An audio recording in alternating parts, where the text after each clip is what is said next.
असलामुअलैकुम की हाल है सारिਆਂ ਦਾ ठीक ठाक हो से ठीक है। अल्लाह ताला ਤੁਹਾਨੂੰ ਸਭ ਨੂੰ ਆਪਣੇ ਹਿਫਜ਼ ਇਮਾਨ 'ਚ ਰੱਖੇ ਤੇ ਆਪਣੀ ਸਿਹਤ ਦਾ ਖਿਆਲ ਰੱਖਿਆ ਕਰੋ। ਰੱਬ ਦੀ ਲਾਠੀ ਬੜੀ ਬੇਆਵਾਜ਼ ਹੁੰਦੀ ਹੈ, ਕਿਸ ਟਾਈਮ ਕਿਹਦੇ ਤੇ ਪੈ ਜਾਏ ਕੋਈ ਪਤਾ ਨਹੀਂ ਹੁੰਦਾ। ਜਿਹੜਾ ਕਿਸੇ ਵਾਸਤੇ ਗੜਾ ਖੋਦਦਾ ਉਹਦੇ 'ਚ ਬੰਦਾ ਆਪੂ ਵੀ ਟਹਿ ਸਕਦਾ ਹੈ।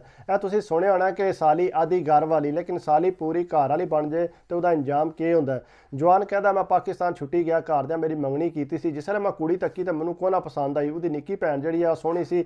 ਅੰਮੀ ਨੂੰ ਮੈਂ ਕਿਹਾ ਕਿ ਮੇਰੀ ਮੰਗਣੀ ਇਹ ਨਿੱਕੀ ਨਾਲ ਕਰੋ। ਕਹਿੰਦਾ ਨਹੀਂ ਪੁੱਤਰ, ਹੁਣ ਤੇਰੀ ਮੰਗਣੀ ਉਹਦੇ ਨਾਲ ਹੋਈ ਆ, ਹੁਣ ਕੁਝ ਵੀ ਨਹੀਂ ਹੋ ਸਕਦਾ, ਤੂੰ ਉਹਦੇ ਨਾਲ ਹੀ ਵਿਆਹ ਕਰਨਾ। ਕਹਿੰਦਾ ਢੇਰ ਜ਼ਿੱਦ ਲਾਈ ਪਰ ਘਰ ਦੇ ਕੋਨਾ ਮੰਨੇ। ਉਹਨਾਂ ਮੇਰੇ ਦਿਹਾੜੇ ਕਰ ਦਿੱਤੇ। ਜਿਸ ਵੇਲੇ ਅਸੀਂ ਬਾਰਾਤ ਲੈ ਕੇ ਗਏ ਹੈਗੇ, ਉਹੀ ਸਾਲੀ ਦਰਵਾਜ਼ੇ 'ਚ ਖਲੋਤੀ ਦੁੱਧ ਲੈ ਕੇ। ਕਹਿੰਦਾ ਦੁੱਧ ਦੇ ਵਾਸਤੇ ਉਹਨੇ ਪੈਸੇ ਮੰਗੇ। ਮੈਂ ਜਿੰਨੇ ਉਹਨੇ ਪੈਸੇ ਮੰਗੇ ਮੈਂ ਕੱਢ ਕੇ ਦੇ ਤੇ ਮੈਂ ਕੋਈ ਗੱਲ ਨਾ ਕੀਤੀ ਕਿਉਂਕਿ ਮੈਨੂੰ ਉਹ ਪਸੰਦ ਬੜੀ ਸੀ। ਕਹਿੰਦਾ ਅੰਦਰ ਜਾ ਕੇ ਸੋਫੇ 'ਤੇ ਬੈਠਾ ਮੇਰੇ ਕੋਲ ਆ ਕੇ ਬਹਿ ਗਈ ਤਾਂ ਬੜੀ ਫਰੀ ਹੋ ਗਈ, ਗੱਪਾਂ ਲਾਉਣ ਲੱਗ ਪਈ। ਮੈਂ ਕਹਿੰਦਾ ਮੈਂ ਝੱਕਾਂ ਬਾਹਰ ਉਹ ਚੱਕੇ ਕੋਨਾ।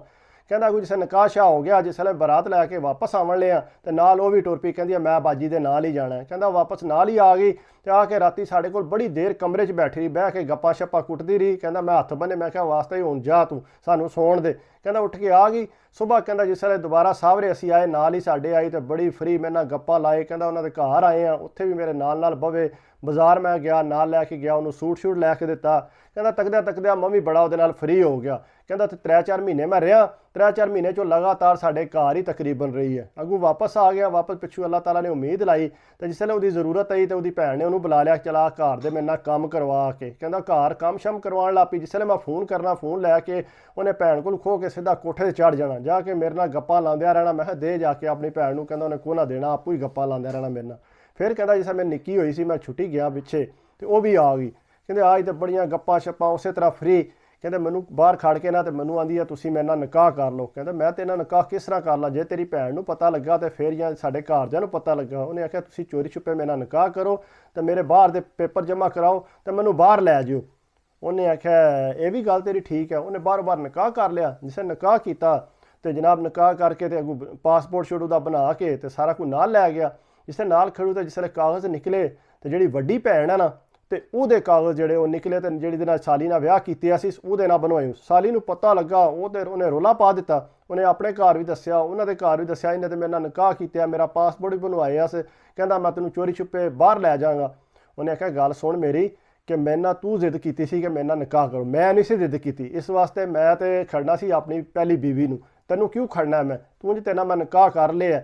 ਤੂੰ ਜਿਸ ਵੇਲੇ ਪਹਿਲੀ ਬੀਵੀ ਨੂੰ ਪਤਾ ਲੱਗਾ, ਉਹਨੇ ਆਖਿਆ ਤੇਰਾ ਦਿਮਾਗ ਤੇ ਠੀਕ ਹੈ। ਉਹਨੇ ਆਖਿਆ ਤੂੰ ਹੁਣ ਹੀ ਮੈਨੂੰ ਤਲਾਕ ਦੇ। ਉਹ ਪੇਪਰ ਉਹਨੇ ਕਢਵਾਏ ਸੀ ਬਾਹਰ ਦੇ। ਉਹਨੇ ਆਖਿਆ ਮੈਂ ਬਾਹਰ ਜਾਣਾ ਹੀ ਨਹੀਂ। ਉਹਨੇ ਆਖਿਆ ਕਿਉਂ ਨਹੀਂ ਬਾਹਰ? ਉਹਨੇ ਆਖਿਆ ਤੂੰ ਮੇਰੀ ਭੈਣ ਨਾਲ ਧੋਖਾ ਕੀਤਾ, ਨਾਲੇ ਤੈਨੂੰ ਇਹ ਪਤਾ ਹੀ ਨਹੀਂ ਇਸ ਚੀਜ਼ ਦਾ, ਇਸਲਾਮ ਦਾ, ਕਿ ਦੋਵਾਂ ਭੈਣਾਂ ਨਾਲ ਨਿਕਾਹ ਨਹੀਂ ਹੋ ਸਕਦਾ। ਤੂੰ ਕਿਸ ਤਰ੍ਹਾਂ ਇਹਦੇ ਨਾਲ ਨਿਕਾਹ ਕਰ ਲਿਆ? ਤੂੰ ਤਾਂ ਬੜਾ ਜਾਹਿਲ ਹੈ। ਤੂੰ ਇਸ ਵਾਸਤੇ ਮੈਨੂੰ ਤਲਾਕ ਦੇ, ਬਿਸ਼ੱਕ ਇਹਨੂੰ ਖੜਨੀ ਤੇ ਬਿਸ਼ੱਕ ਲੈ ਜਾ, ਲੇਕਿਨ ਮੈਂ ਤੇਰੇ ਨਾਲ ਨਹੀਂ ਰਹਿਣਾ, ਮੈਂ ਇਸ ਤਰ੍ਹਾਂ ਦੇ ਜਾਹਿਲ ਬੰਦੇ ਨਾਲ ਨਹੀਂ ਰਹਿ ਸਕਦੀ। ਕਹਿੰਦੇ ਉਹਨੂੰ ਇਹ ਪਤਾ ਲੱਗਾ ਤੇ ਉਹਨੇ ਉਸ ਟਾਈਮ ਵੱਡੀ ਭੈਣ ਨੇ ਤਲਾਕ ਲੈ ਲਈ। ਕਹਿੰਦੇ ਮੈਨੂੰ ਰਿਸ਼ਤਿਆਂ ਦਾ ਪਤਾ, ਇਹਨੂੰ ਨਾ ਪਤਾ ਹੋਵੇ ਰਿਸ਼ਤਿਆਂ ਦਾ। ਲੇਕਿਨ ਖੈਰ ਉਹ ਨਿੱਕੀ ਭੈਣ ਜਿਹੜੀ ਹੈ ਫਿਰ ਉਹਨੇ ਵੀ ਘਰ ਦਾ ਸਮਝਾਇਆ। ਉਹਨੇ ਆਖਿਆ ਦਫਾ ਮਾਰਸ ਪਰਾਂ, ਇਹਨੇ ਐਡੀ ਵੱਡੀ ਹਰਕਤ ਕੀਤੀ ਹੈ, ਤੂੰ ਇਹਦੀਆਂ ਗੱਲਾਂ 'ਚ ਆ ਗਈ ਹੈ। ਬਹਰਹਾਲ ਨਿੱਕੀ ਕੋ ਨਾ ਮੰਨੀ। ਉਹਨੇ ਆਖਿਆ ਨਹੀਂ ਮੈਂ ਨਿਕਾਹ ਨਹੀਂ ਤੋੜਨਾ। ਬਹਰਹਾਲ ਉਹ ਵੱਡੀ ਭੈਣ ਨੇ ਨਿਕਾਹ ਆਪਣਾ ਤੋੜ ਦਿੱਤੀ ਸੀ, ਆਪਣੀ ਤਲਾਕ ਲੈ ਲਈ ਸੀ। ਲੇਕਿਨ ਨਿੱਕੀ ਭੈਣ ਜਿਹੜੀ ਹੈ ਫਿਰ ਉਹ ਨਾਲ ਹੀ ਲੱਗੀ ਰਹੀ। ਉਹਨੂੰ ਫਿਰ ਉਹ ਲੈ ਗਿਆ ਬਾਹਰ ਖੜਿਆ ਤੇ ਅੱਗੂ ਦੇ ਘਰ ਔਲਾਦ ਹੀ ਕੋਈ ਨਾ ਹੋਈ। ਅੱਗੂ ਆਖੇ ਉਹਨੂੰ ਕਿ ਜਿਹੜੀ ਹੈ ਨਾ ਮੇਰੀ ਕੁੜੀ ਉਹ ਤੂੰ ਆਪਣੀ ਭੈਣ ਨੂੰ ਦੇ ਦੇ। ਉਹਨੇ ਆਖਿਆ ਨਾ ਸੋਚੀ ਵੀ ਨਾ, ਇਹ ਤੈਨੂੰ ਨਹੀਂ ਦੇਣੀ ਮੈਂ। ਪਰ ਉਹਨੇ ਢੇਰ ਬਹਿਸ ਲਾਈ। ਉਹਨੇ ਆਖਿਆ ਨਹੀਂ ਦੇਣੀ, ਹੁਣ ਤੁਸੀਂ ਉੱਥੇ ਹੀ ਰਵੋ ਜਾ ਕੇ।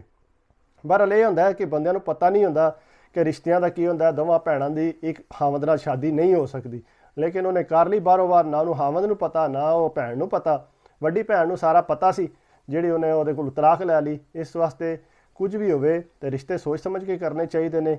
ਨਾਲ ਇਹ ਹੈ ਕਿ ਸਾਲੀ ਨੂੰ ਆਪਣੇ ਘਰ ਹੀ ਰਹਿਣਾ ਤੇ ਚਾਹੀਦਾ, ज़्यादा फ्री नहीं करना चाहिए।